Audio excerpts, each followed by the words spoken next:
Europe 1, Culture Média. Thomas Hill. Alors Serge Joncour, pas de suspense, je peux tout de suite vous dire que j'ai beaucoup aimé votre nouveau livre, mais je peux vous dire aussi que ça n'était pas gagné, parce que dans les toutes premières pages, quand j'ai compris que vous alliez revenir sur les années Covid, j'ai eu, je vous cache pas, un petit mouvement de recul, et puis au fil des pages, je me suis fait complètement embarquer par l'histoire de cette famille, mais j'imagine que c'est une question que vous êtes posée avant de vous lancer dans l'écriture de ce livre. Est-ce que c'est pas trop tôt pour reparler du Covid ? Ah oh là là. Déjà, les années Covid, est-ce qu'on en est vraiment sorti ? Je sais pas. Non, oui, pas totalement. Et là, ce qui m'intéressait plus précisément, c'est le tout début 2020, janvier, février, mars. Le moment de bascule. C'est-à-dire que voilà, en janvier, on a sa vie normale, on travaille, on va à l'école, et puis petit à petit commence cette amorce d'un type qui serait enrhumé en Chine et qui aurait contaminé quelqu'un d'autre. Et puis 15 jours après, on voit que finalement, ces mêmes Chinois construisent un hôpital. Ça, c'est quelque chose qui m'a marqué et alerté, moi. En 3 semaines, il se propose à Wuhan de construire 2 hôpitaux. Quand on sait qu'en France, on se mettre d'accord sur où on va mettre l'hôpital, quelle couleur sera il faut 10 ans. Ouais. Là, en 3 semaines, ils font ces hôpitaux et 3 semaines après, au début février, on voit les images de ces hôpitaux. Là, moi, je me dis, mais j'étais peut-être pas le seul, il se passe un truc. Ouais. Mais finalement, c'est en Chine, c'est loin. Et puis voilà, ça arrive en Italie, ça progresse comme ça dissémine jusqu'en Amérique du Sud. Et je voulais observer cette situation-là, vue depuis une famille au fin fond du Lot, qui est une... Alors le Lot, c'est un coin perdu, mais il y en a d'autres. Enfin, c'est un coin perdu dans la mesure où il n'y a pas le TGV. Je ne sais pas si vous connaissez ou pas. Si, bien sûr. Si, vous connaissez. Il n'y a pas le TGV, donc à partir de là, on peut dire que c'est vraiment un peu à l'écart. Déconnecté. Donc, déconnecté. Ouais. Et on peut se dire à ce moment-là qu'une fois là-bas, cette histoire-là, ça ne nous concernera jamais. Finalement, ils vont être en plein dedans. Ouais, et ce livre, c'est aussi, il faut le dire, la suite un peu de Nature humaine qui nous emmenait avec cette même famille jusqu'à la fin du XXe siècle. Et ce qui est fou, c'est que vous aviez prévu déjà d'écrire une suite avec une catastrophe écologique qui obligerait la famille à se rassembler de nouveau. Et le réel vous a rattrapé avec l'arrivée du Covid. Voilà, le réel m'a volé mon sujet finalement. Enfin, moi, ayant moins d'imagination, je partais sur l'idée d'une canicule qui durerait 2 mois ou quelque chose comme ça. Enfin, ce qui amènerait toutes ces sœurs, parce que c'est l'histoire d'Alexandre et de ses 3 sœurs. Ces 3 sœurs qui sont parties toutes en ville, à Paris, à Toulouse, etc., qui voyagent, qui courent le monde, alors que lui est resté dans sa ferme, tel que le faisaient ses grands-parents, ses parents, etc., depuis des générations. Il ne bouge pas. Et je voulais les faire revenir, toutes ces sœurs, là, toutes ces familles avec leurs maris, là. Et l'idée de la canicule qui dure, oui, et quand j'ai vu cette histoire de confinement arriver, enfin de virus, puis de confinement arriver, je me suis dit, en fait, mon sujet, il est là. C'est le réel qui me l'offre. Qui vous a rattrapé, finalement. Allez, on continue à parler de chaleur humaine. Serge Joncour est notre invité jusqu'à 11h sur Europe 1. Vous écoutez Culture Média sur Europe 1 avec Thomas Hill et avec votre invité Thomas, vous recevez l'écrivain Serge Joncour pour son nouveau roman Chaleur humaine paru chez Albin Michel. Oui, un livre où on suit donc le quotidien de cette famille, particulièrement entre janvier et fin mars 2020, à cette période où le Covid ne cesse de prendre de l'ampleur. Et on se rend compte qu'il y a beaucoup de choses qu'on a très très vite oubliées ou même jamais su, comme le fait que le premier mort du Covid était un enseignant qui n'avait pas voyagé en Chine ou en Italie. Vous le racontez ça. Le premier mort en France, oui. Ouais. Il l'avait attrapé dans sa classe. Absolument, oui. Et d'ailleurs, cette population des enseignants... Alors, il se trouve que mon personnage de Caroline est professeur, est enseignante, donc elle s'est retrouvée. Et ça, je ne l'avais pas fait exprès quand j'ai commencé à écrire Nature humaine il y a 5 ans, il y a 6 ans même. Et en tant que professeur, elle est immergée face à une population dont on sait qu'elle est possiblement plus porteuse, mais asymptomatique. Ça veut dire que d'un seul coup, ces petits mômes, ça devient des petites bombes tous. Enfin, c'est quelque chose de terrifiant en fait, pour les profs. Donc, on a très vite fermé les classes.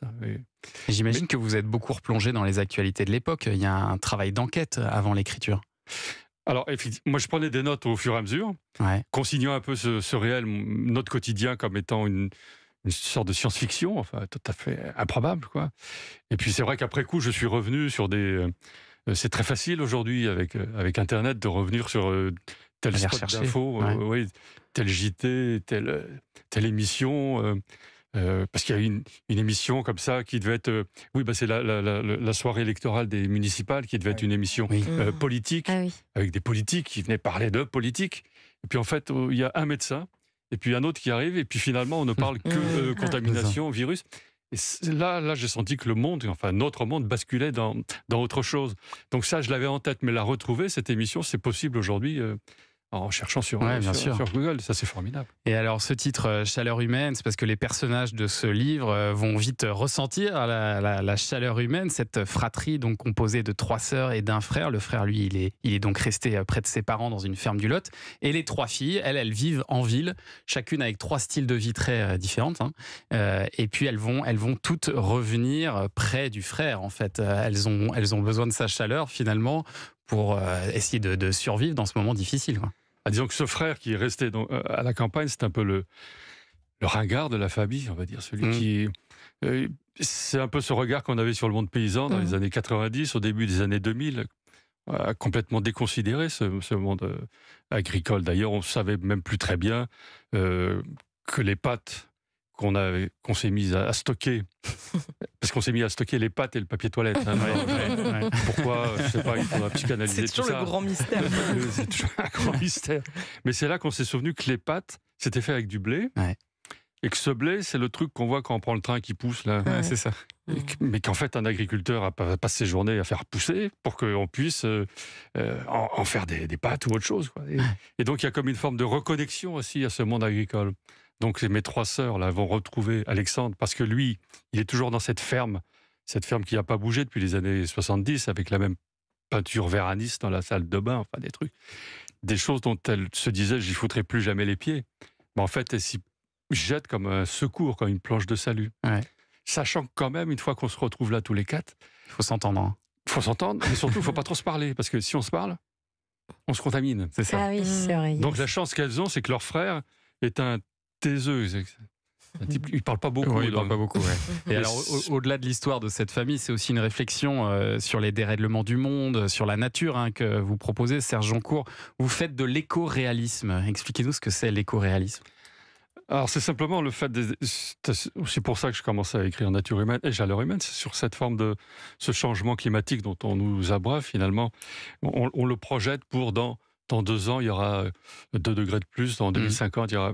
Mais en fait, il est déjà là. Et ça, ce changement climatique, moi, je le vois au travers de certains de mes proches qui sont encore dans ce monde agricole, qui simplement sèment avec 1 mois d'avance les carottes et ils choisissent des variétés de carottes avec des fans, avec des feuilles, si vous voulez, qui sont plus amples, ce qui permet de faire de l'ombre sur la terre sur laquelle la carotte va pousser.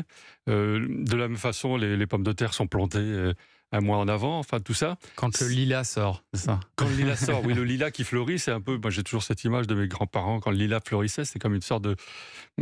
Voilà, on revenait à la vie. C'est le moment de planter la nature repartait. Mais c'était aussi un indicateur de, tiens, c'est le moment de planter les pommes de terre, de semer les carottes et des choses comme ça.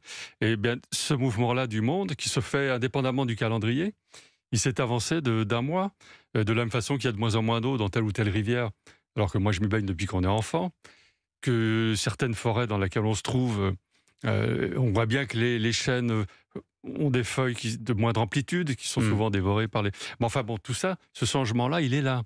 Donc il y en a, en particulier dans le monde agricole, qui s'y sont déjà adaptés, quoi. Et qui s'y confrontent tous les jours. Et c'est vrai que le Covid-19, ça a été un rappel à l'ordre de la nature, finalement. Restez avec nous, Serge Joncour. Vous êtes l'invité de Culture Média jusqu'à 11h. À suivre sur Europe 1. Un premier indispensable, et on va parler bande dessinée et grande actrice américaine avec Sébastien Bordenave dans un instant. À tout de suite.